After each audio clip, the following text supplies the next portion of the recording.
periodo de campaña electoral, pues es necesario orientar, como ha sucedido los días y semanas anteriores, porque ha coincidido también la presencia de candidatos, pues, y ellos pues lo tomaron con mucho beneplácito, las orientaciones para encaminarse adecuadamente, porque no es cuestión simplemente decir yo quiero ser candidato, sino si estoy en condiciones y tengo conocimiento de la realidad económica y social del cantón, de la provincia, de la parroquia.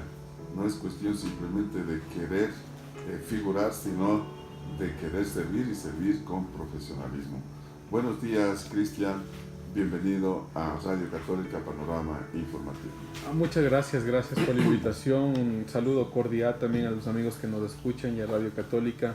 Sí, yo había, toda esta semana, estas últimas semanas creo yo que han sido muy traumáticas también para nuestro país, ¿no? Todos estos eventos de violencia que hemos vivido nos lleva, o por lo menos nos enfrenta a una realidad que está escondida en nuestra nación, ¿no? Esta realidad de agresión y de violencia.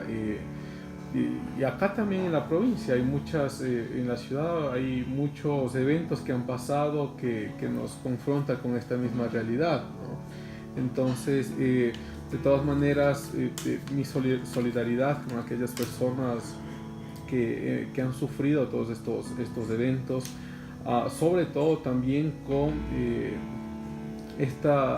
los familiares de estas cadetes que murieron, o la una que murió en Bogotá, ¿no? Vamos a un corte y continuamos con la entrevista. Violencia a la mujer, violencia en las calles, violencia por el tráfico, los conductores manejan a mansalva, los taxistas peor aún. Ayer estuve a punto de chocar un taxi que iba adelante yo por la circunvalación, y de forma sorpresiva, sin poner direccional, nada, paró, hizo una parada por tomar un pasajero, y si no hubiera estado atento yo me iba encima, y encima de mí venía otro carro, porque venía una carga de carros.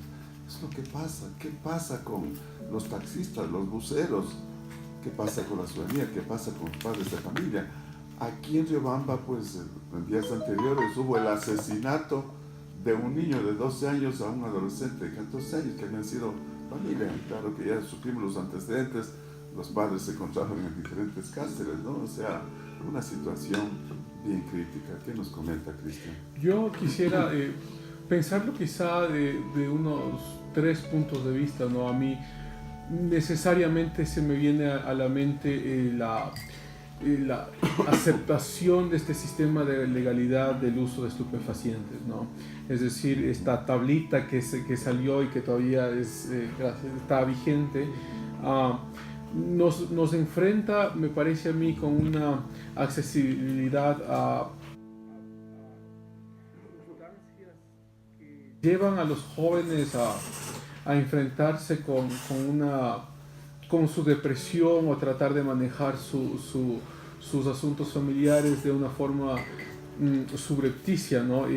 Yo recuerdo también, creo que será unos 2 o 3 meses, ya varias ocasiones, nosotros con mi esposa a veces salimos a caminar por la avenida en la noche, me refiero aquí en Riobamba, y uno ve cada vez más un ambiente de jóvenes drogados, ¿no?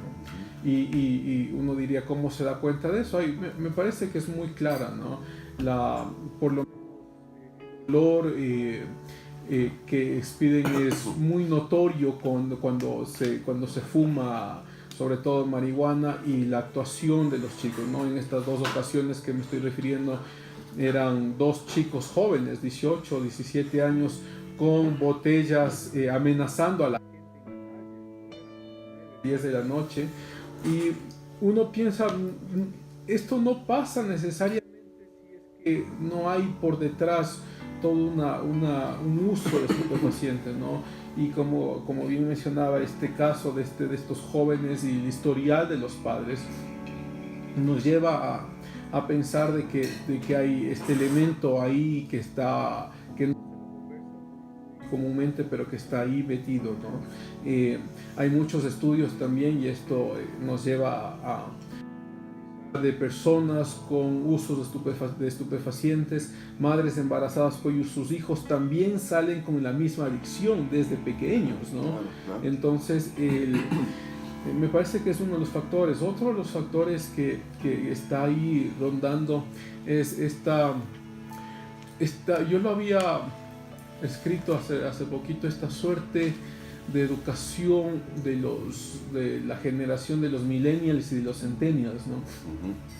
Esta suerte de pensar de que a los niños no se les puede decir no y no se les puede castigar, ¿no? Lo que ha generado es lo que ha producido es una generación de jóvenes que el mundo, con este sentimiento de que el mundo les debe algo, ¿no? O sea, como crecieron con padres que nunca pusieron restricciones a su educación, con un mundo que les debe algo, y si es que ese algo no es factible de dárselos, empiezan a tener todo un tipo de depresión en contra del mundo y empiezan a atacar al mundo. De hecho, salió hace poquitos años un libro muy famoso que se llama Mapas de la Mente, escrito por un profesor canadiense, Jordan Peterson. Él menciona justamente este factor que es ya común en muchas de las generaciones, es decir, personas que salen al mundo pensando que el mundo tiene que obedecerles,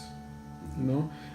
Y eso es producto de padres que nunca supieron decirle que no, y eso es un producto de toda esta generación que sale de que no podemos reprender a los niños porque eso es lo que hicieron nuestros padres y ahora nosotros somos una generación diferente, ¿no? Y me parece a mí que como tenemos personas que el mundo tiene que obedecerles, y si el mundo no les obedece, empiezan a generar depresión o acusaciones al mundo, ¿no? Y esta generación empieza entonces a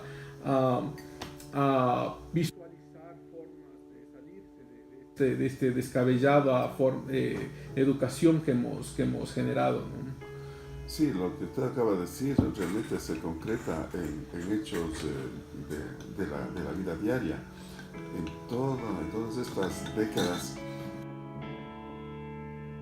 se han acostumbrado a apoyar a los niños a huir de los problemas, de las dificultades, es decir, no contribuyen para que enfrenten los problemas, para que enfrenten las dificultades. En toda la historia de la humanidad siempre ha habido problemas, siempre ha habido dificultades. Los niños tienen que aprender, a reaprender lo que ahora se está diciendo, aprender a resolver, a enfrentar los problemas. Que si están caminando, pues hay el peligro de caerse. Si están jugando, hay el peligro de golpearse. Cualquier cosa, si están aprendiendo, el peligro de errar, etc. Pues eso hay que enfrentar para poder desarrollar. Y el desarrollo de la inteligencia, el desarrollo del cuerpo, se hace justamente enfrentando los problemas y las dificultades. El que los padres hayan sino deformado a sus hijos a que nunca puedan decir no, realmente ha creado una sociedad amorfa, una sociedad sin capacidad de voluntad, una sociedad sin energía para enfrentar los problemas y salir adelante en cualquier circunstancia. Yo le cuento hechos que pasaban cuando tuve la suerte de ser rector del Instituto Tecnológico Riobamba. Pues algunas alumnas se fugaban y claro, la rectora no se portaba y al día siguiente tenían que traer al representante, a la mamá o al papá, y venía la mamá no para decirle, vea, con señorita profesora, señor profesor, señor inspector, pues realmente usted tiene que castigar porque realmente ha cometido esa falta. Pues venían a justificarle, a decirle que ella les ha dicho que vayan a la casa, que se salgan. ¿Por qué? Porque les tenían miedo a las hijas. Si es que realmente ellas decían castiguen o simplemente cumplan con lo que dispone la ley, pues realmente la pobre madre había el peligro de que en la casa hasta le podía pegar la hija. Es decir, son circunstancias horrorosas que se daban y se siguen dando. Y en este momento un profesor de educación básica de bachillerato no puede decir a la alumna, usted tiene que portarse bien, usted, o sea, alguna palabra que indique apoya la disciplina, porque en ese momento, de acuerdo al Código de Niñez de Adolescencia, puede denunciar y el profesor puede ir no solamente preso, sino destituido del cargo. Es decir, se han aprobado con ecuatoriana. Señores asambleístas, ¿qué están haciendo? Ya es hora de eliminar esa, y como muy bien ha manifestado Cristian, de decir que pueden consumir un número de gramos específico personal, ¿no? Consumo personal. De consumo personal. Eso estaba propiciando, se está propiciando la drogadicción, no solamente en los jóvenes, sino hasta en niños, porque haya tráfico, el microtráfico en las escuelas. Realmente es una situación crítica que realmente vale la pena analizar y profundizar este tema. Sí, yo también, si me permiten solo un segundo ahí, de pensar en este problema de esta generación, nos lleva también por lo menos a confrontar esta, a pesar de que vamos a tener muchos años, quizá me refiero a mí, unas 2, 3 decenas de años, en estas generaciones serán las que salgan luego como profesionales y luego serán los que salgan también como los nuevos directores de escuelas, colegios y de universidades, ¿no? Es decir, esta suerte de personas que creen, como yo decía al principio, que el mundo les debe algo, ¿no? Y justo yo comparto mucho en esta perspectiva de esta aparente salvedad que hacen los padres para que los niños no enfrenten sus dificultades, ¿no? De hecho, Peterson también lo menciona, un padre amoroso es aquel que hace que su niño enfrente su dificultad. Si uno le teme a los perros, pues hay que ponerle, no necesariamente con perros grandes, pero hay que ponerle con perros para que enfrente su dificultad. Si alguien tiene problemas con niños, hay que enfrentar a los otros niños. Si alguien tiene problemas con el sistema, hay que enfrentar el sistema. De hecho, toda nuestra realidad y nuestra vida es de enfrentamiento, ¿no? Es como cualquiera de los que nos escuchan, nuestro primer día en el colegio, nuestro primer día en la escuela, todo ese miedo que se genera por solo ir a la escuela, pero hay que enfrentarlo, ¿no? Y como nuestro primer día de trabajo, hay que enfrentar ir al trabajo.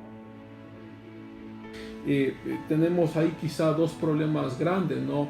Una generación que cree que el mundo les debe algo y al mismo tiempo una generación que cualquier cosa de enfrentamiento o cualquier miedo realmente es culpa del mundo y no lo enfrenta, lo que quiere decir que empieza a haber un sentimiento de represión ahí sobre lo que pasa alrededor, ¿no? Y realmente, y esto, si me permiten ahí solo un segundo, crea o quita del ser humano su sentido de responsabilidad. Uno es responsable de lo que hace y cómo se cría, y responsable de ese enfrentamiento a esos miedos, ¿no? Pero si el mundo les debe algo, la responsabilidad se quita y nos genera, como digo, esta suerte de pensar en jóvenes que saldrán al mundo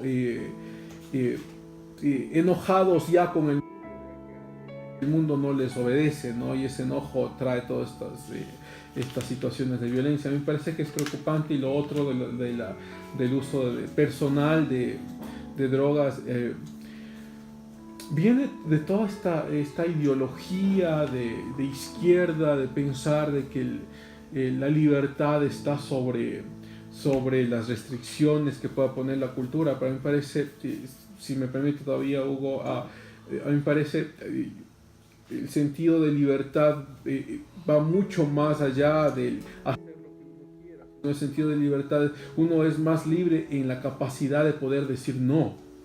Es decir, porque uno voluntariamente, independientemente dice no quiero hacer esto, no me refiero a esto, no quiero no quiero utilizar estos estupefacientes. Uno es mucho más libre en la capacidad de poder decir no que en la capacidad de decir sí a todo, ¿no? Entonces el no y la restricción se generan como los elementos esenciales de la libertad, lo que quiere decir que toda esta idea de que la libertad promueve este uso personal de estupefacientes realmente nos está generando es una sociedad amorfa, atrofiada, ¿no? Que tiene miedo a enfrentar miedo a enfrentar problemas, el mundo les debe todo, ¿no? Así es, y realmente es una situación bien crítica porque se ha confundido la libertad con el libertinaje. Sí, se piensa que ser libre es hacer lo que a uno le parece, lo que uno quiere. Cuando uno tiene 2, 3 años, si no le gusta la leche no tomo, si no le gusta la fruta no tomo, y el papá le dice, sí, pues mijito, no tomes, come lo que te guste. Ahí empieza la irresponsabilidad de los padres para formar en la irresponsabilidad, porque la libertad sin responsabilidad no es libertad. Por eso es que vemos ahora en Riobamba, en Chimborazo, en el Ecuador, en América Latina y en el mundo, sobre todo en América Latina, a hijos que todavía no toman responsabilidad, hijos irresponsables que tienen a 30, 40 años y todavía siguen siendo hijos de mamá, hijos de papá, siguen siendo, usufructuando el trabajo, la incertidumbre, el sufrimiento de los padres para poder llevar la alimentación a sus hijos, es decir, siguen siendo hijos de familia. A partir de los 18 años ya son mayores de edad, y hay gente, hay niños, hay niñas que en ambiente adecuado de formación empiezan a tomar responsabilidades desde niños. Desde los 2, 3 años ya tienen sus responsabilidades en la casa, tienen sus responsabilidades individuales, porque eso ayuda a la formación. Cristian, usted, ¿por qué llegó al nivel académico que tiene? Segundito, Tania, Giovanna y mucha gente que ha logrado espacios importantes en la academia, en el trabajo, en el negocio, en la industria, justamente porque tuvieron padres que les disciplinaron, que les formaron, no que les deformaron. En Radio Católica son exactamente las 7:20. En esta parte de la entrevista vamos a analizar con Cristian los 18 años de dolarización en el Ecuador. Bien, gracias. A mí me parece 19 años. Sí, años. Yo había revisado algunos de los argumentos que se habían planteado antes de la dolarización y unos años después de la dolarización, sobre todo estos argumentos negativos sobre pensar que el dólar iba a colapsar y que la economía ecuatoriana iba a colapsar, ¿no?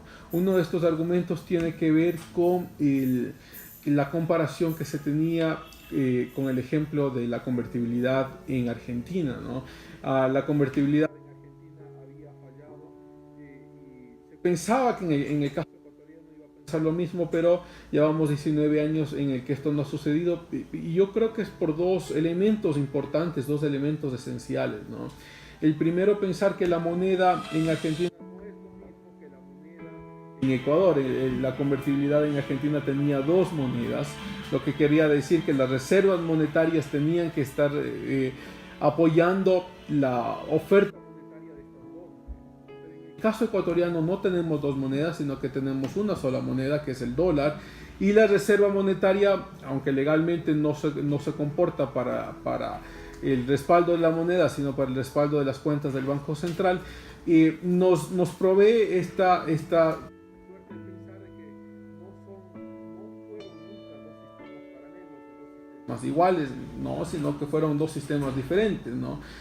Entonces este primer argumento de que la dolarización era igual a la convertibilidad en Argentina no es real, y ya vamos 19 años en que el dólar ha funcionado y ha funcionado de forma eficiente, incluso con gobiernos que su principal objetivo era el gasto público, ¿no? Y me refiero con esos gobiernos porque el gasto público lo que empuja es a la deuda pública, y la deuda pública empuja que en los años posteriores los dólares que están en la economía sigan saliendo, ¿no? Entonces esto es como digo, una de sus fortalezas. Otro de los argumentos que se habían esgrimido es que la paridad o mejor dicho, la desigualdad de ingresos, es decir, la diferencia entre ricos y pobres, iba a aumentar en el tiempo como lo había hecho en el caso de Argentina, o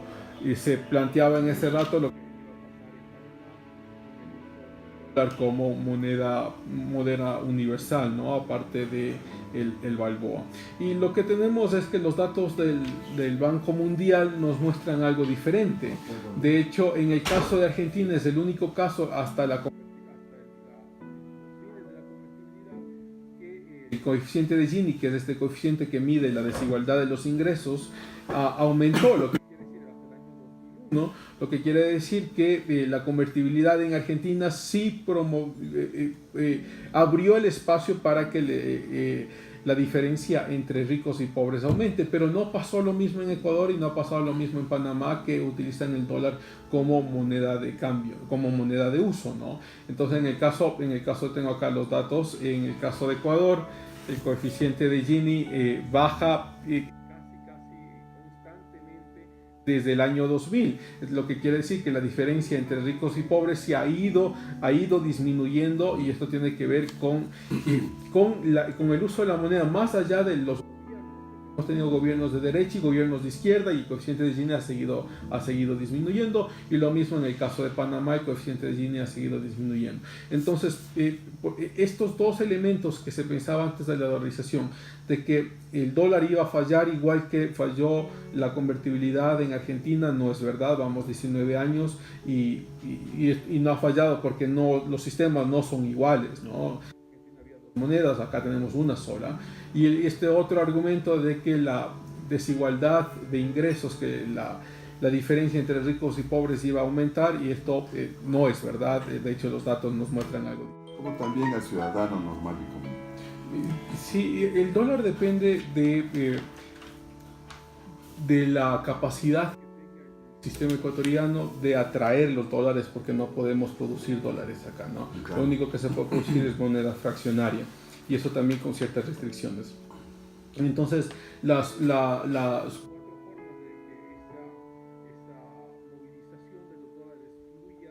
a nuestra economía, las exportaciones, tiene que ver con la deuda pública, con la inversión extranjera y con las remesas, ¿no? El problema de estos factores es que dos de ellos ya no los podemos topar, ¿no? La deuda, irnos endeudando para que sigan viniendo dólares, y existe esta suerte de burbuja de la economía, de que estamos bien, pero la gente pensaría de que, o que estábamos bien en todo, porque el gobierno ya no puede seguir generando más deuda pública. Lo que quiere decir es que había una aparente estabilidad, porque estaba viviendo a través de la deuda pública. Entonces ya no podemos toparla. El otro punto que no podemos hacer mucho es con las remesas, ¿no? O sea, no podemos tener políticas necesariamente en la que pidamos que los migrantes sigan enviando mucho más dinero del que está haciendo para beneficio a estos migrantes que lo hagan, ¿no? Entonces nos queda exportaciones y las, ¿no? Las exportaciones no podemos, esto es importantísimo, ¿cómo ayudamos al sector exportador para que exporte? Dos formas: ayudándoles a producción, y los costes de producción tienen que ver con todas las restricciones impositivas que tenemos con este sector. Y la segunda forma es a través de la firma de tratados de libre comercio, para que estos productos de exportación puedan ir a estos países sin los aranceles que pueden proveer estos países, ¿no? Entonces nos pone quizá en la situación de políticas públicas que favorezcan al sector exportador, pero porque el sector exportador es capaz de atraer ese dinero, ¿no? O esos dólares. Y el otro, me parece a mí que el otro punto que se ha topado muy poco, que no se ha hecho casi nada, es sobre la inversión extranjera, ¿no? Es decir, grandes empresas que vengan a poner su capital en el territorio ecuatoriano. Y esto tiene que ver con una política pública agresiva de atracción de estas nuevas inversiones, ¿no? Creo que yo había mencionado hace poco el gobierno ecuatoriano, me parece que fue en octubre, había viajado a Japón con un portafolio de inversiones de 37.000 millones de dólares y que era, yo cuando le escuché la noticia me alegró mucho, Claro. pero parecía casi utópico, ya vamos 4 meses sin todavía resultados evidentes o por lo menos publicados de estos viajes, ¿no? Pero la idea es generar una agresiva política pública de atracción de estas inversiones con beneficios múltiples, ¿no? Las leyes que se aprobaron el año anterior con este establecimiento de extensiones de impuestos a las nuevas inversiones ayuda mucho, pero no se puede hacer nada si las inversiones no vienen, ¿no? Entonces creo yo que nos deja como el último y el más importante elemento para sostener la dolarización. O sea, la dolarización tiene que sostenerse a través de la atracción de dólares. Y si los dólares siguen viniendo, hay otro quizá subpunto ahí escondido, es que el Banco Central tiene la responsabilidad de generar un aumento en la Reserva Internacional. De hecho, yo tengo los datos de la Reserva Internacional de Ecuador.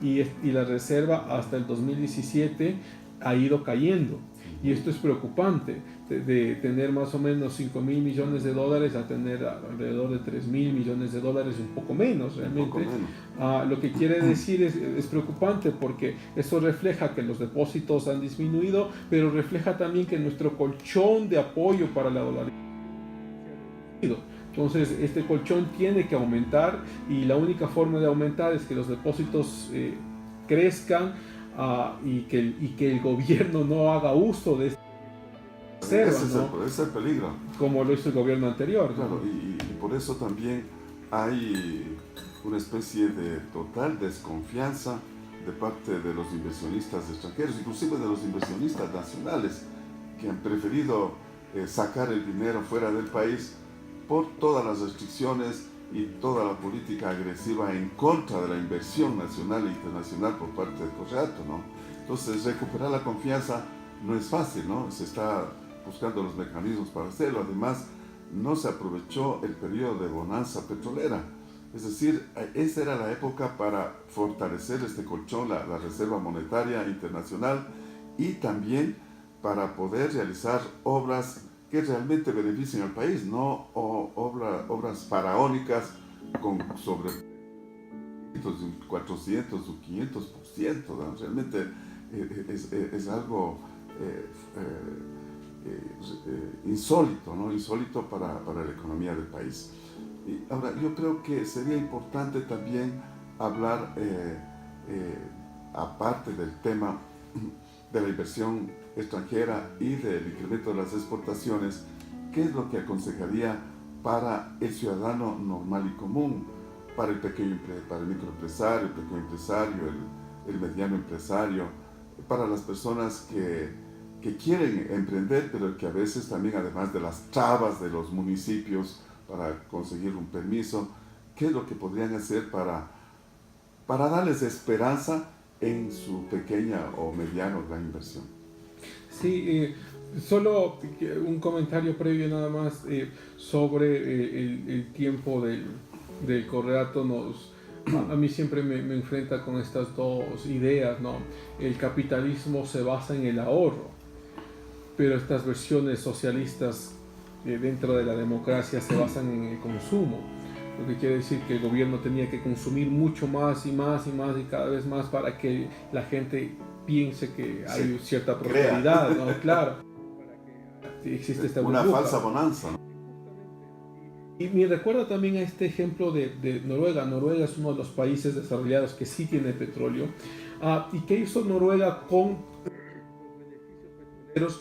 No fue la inversión directa que hagamos las escuelas, sino que el gobierno noruego invirtió en acciones de las 100 empresas más desarrolladas del mundo. O sea, Noruega ahora es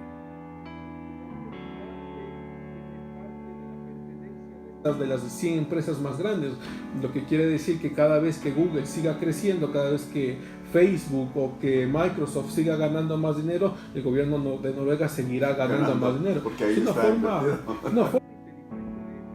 utilizado esa bonanza, ¿no? Y ya de lo otro,